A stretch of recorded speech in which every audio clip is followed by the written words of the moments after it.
Congratulations to the class of 2024. You're here. I cannot begin to tell you how honored I am to be given this opportunity to sing the praises of this amazing group of students. Growing up in Manador, North Dakota, a town of 90 people, where my family was 1/10 the population, I could never have imagined that I would be given such an honor or be given a responsibility to say a few words of inspiration to this group of future national and world leaders. When I was born, my mother had 4 children and the oldest was 2. There were no twins, and yes, it's possible. I know there's people out there shaking their head. My dad was a seasonal construction worker and my mom was a school cook. But both my parents believed in the power of education. They believed they believed in the power of hard work, in service and compassion. They raised their 7 children to work hard, think critically, and find purpose in service. As a parent of a University of Chicago 2008, yes, I'm old, 2008 graduate, I know that this university insisted that my daughter develop the critical thinking skills essential to living the purposeful life that her grandparents believed in. So, as a proud parent of a UChicago alum, to all you proud parents out there in attendance today, congratulations. Congratulations to all of you. You know that your student has worked hard and achieved so much over the past 4 years. What you may not know, however, is that you're not alone in that proud evaluation. These graduates are smart. They are curious and they are creative. And importantly, they are truly good people. People who care about each other and the world they live in. In truth, they are the reason I came to the University of Chicago. 4 years ago, I became a fellow at the Institute of Politics and was introduced to many of the students in this class. After 6 years as a United States Senator, I was desperate to find optimism about the future of our country and the world. I found optimism and hope in every student I met here and in every conversation I had with a student. There's a belief that every person is the average of the 5 people you spend the most amount of time with. By coming to this university, I made a choice to spend time with people who inspire me to be better, to think harder, and to believe in a brighter future for the world. That's what these students, this graduating class of 2024, have given me. Inspiration and an honest belief that our better days are ahead. To the class of 2024, you made it. COVID-19 robbed you of the last year of your high school, denied you of a normal beginning of your college first year. Yet you persisted. You adapted and you achieved. You learned to innovate. And somehow, as you heard on this podium today, against those odds, you learned to create community. It's easy to focus on what you lost in the pandemic. Instead, look at what you gained. Resiliency, the ability to adapt in the face of fear. You also learned that you can succeed even in the most unusual and non-traditional of circumstances. What you gained through this experience made you believe in yourself more than ever, but also in the necessity of each other and community. What you learned prepared you for future uncertainties. Now you're graduating in the middle of a national debate about the meaning of free speech and free expression. The University Chicago Principles and Calvin Report are seminal doctrines in the study of free expression on college campuses. In my opinion, they are what make the University of Chicago a unique and thriving academic environment. But in a few days, or for those of you who are pursuing graduate careers and programs, a few years, you will not be in a campus environment. The rules will change.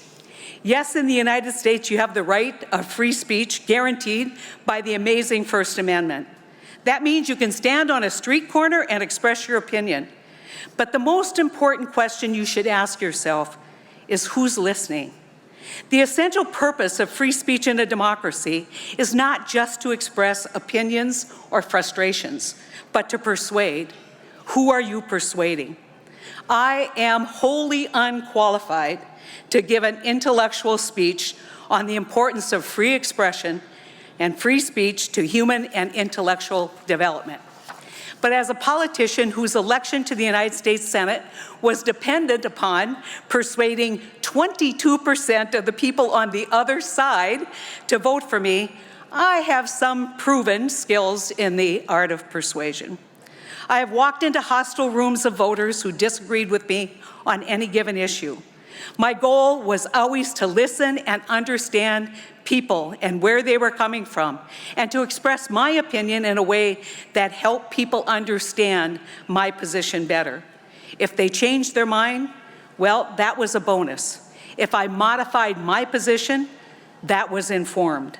For me, listening to others express their opinions was never a sign of weakness, but rather a sign of intellectual strength. Whether your purpose is to persuade politicians to support your cause, or persuade your work colleagues or even your work bosses of the brilliance of your new idea, I offer some hard-learned and hopefully helpful strategies in the art of persuasion.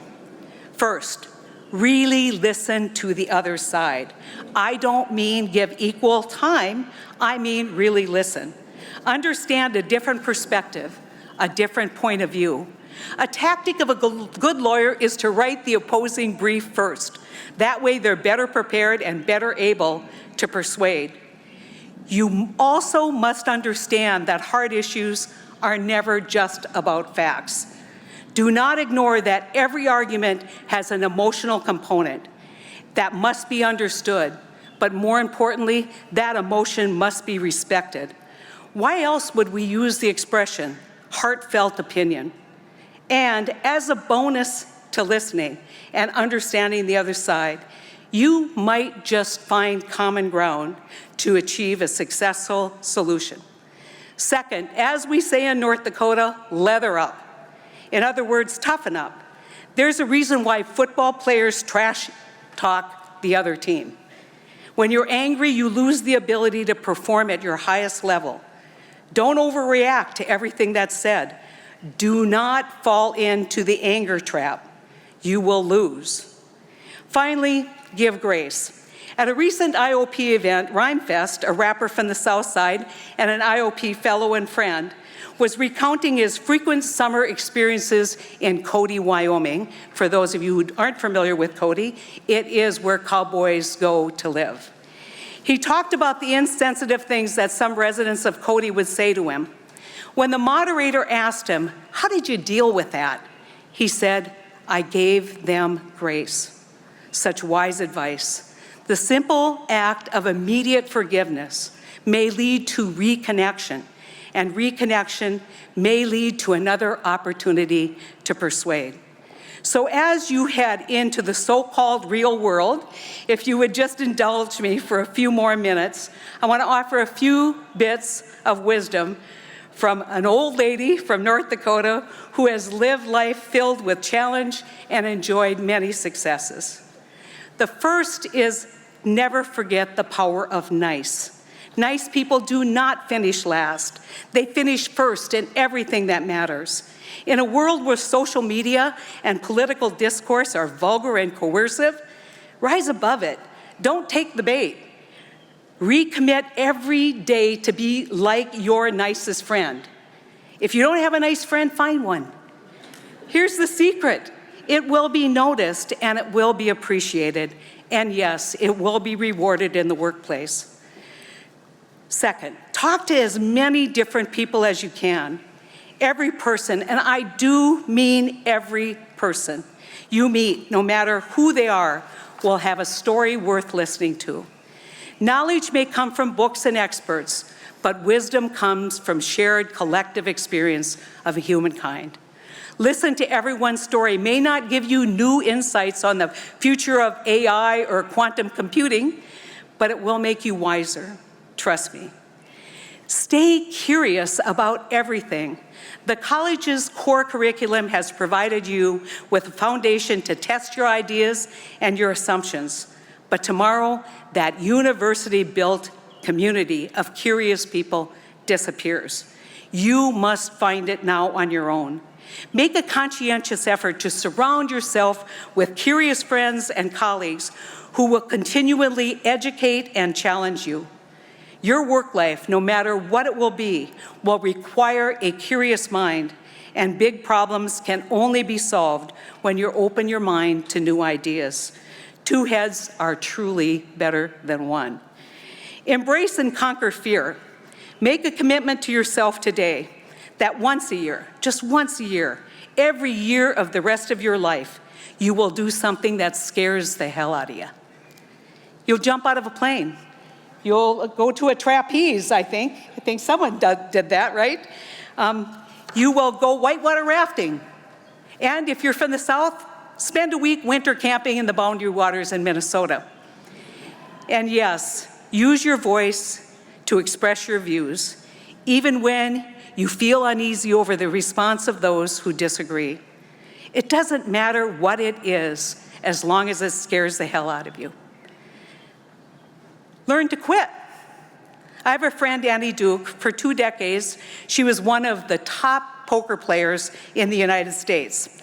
In her recent book, Quit: The Power of Knowing When to Walk Away, Annie explained the difference between amateur poker players and professional poker players is that professional poker players know when to quit a hand. Read her book. As you are making decisions in your life, always remember that every decision that you make comes with an opportunity cost. We have drilled into the American identity that quitters never win and winners never quit. But history is full of examples of people who should have quit earlier. Don't be one of them. Give yourself permission to quit. Risk, risk, risk. I have a favorite saying: what would you attempt to do if you knew you could not fail? That was the question I asked myself in 2012 when everyone told me I could never win a Senate seat in North Dakota. I ran anyway. I knew it would not be easy, and I knew that I was risking massive rejection by the voters. But I knew I would never know whether it was possible unless I tried. I would never have been a United States Senator if I let fear of failure stop me. I did not focus on the pain that would come if I lost that election. I only focused on what I could do if I won. And although the voters rejected my leadership in 2018, I know I made a difference when I was there. I made a difference to Andy Shaw. Andy Shaw is a Dakota Native veteran from Spirit Lake Nation who bravely served our country in the Korean War. Andy was injured in action, but because he was a POW, he tragically never received his Purple Heart. My office committed hours of work tracking down Korean vets who knew Andy, who would testify as to his qualifications of a Purple Heart.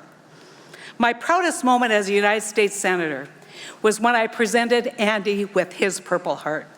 It may seem inconsequential, it may seem small in the grand scheme of all the issues the United States Senate deals with, but it was consequential to Andy and his community.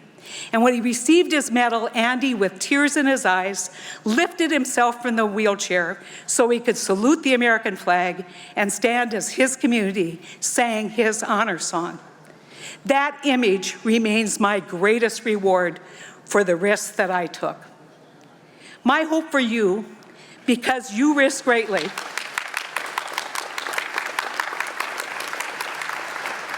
my hope for you is that someday, because you risk greatly, you will have an Andy Shaw in your life. Finally, find a cause that is bigger than yourself. I want to borrow the following words from Robert Kennedy that he spoke in 1966 at UC Berkeley. He said, "You live in one of the most privileged nations on earth.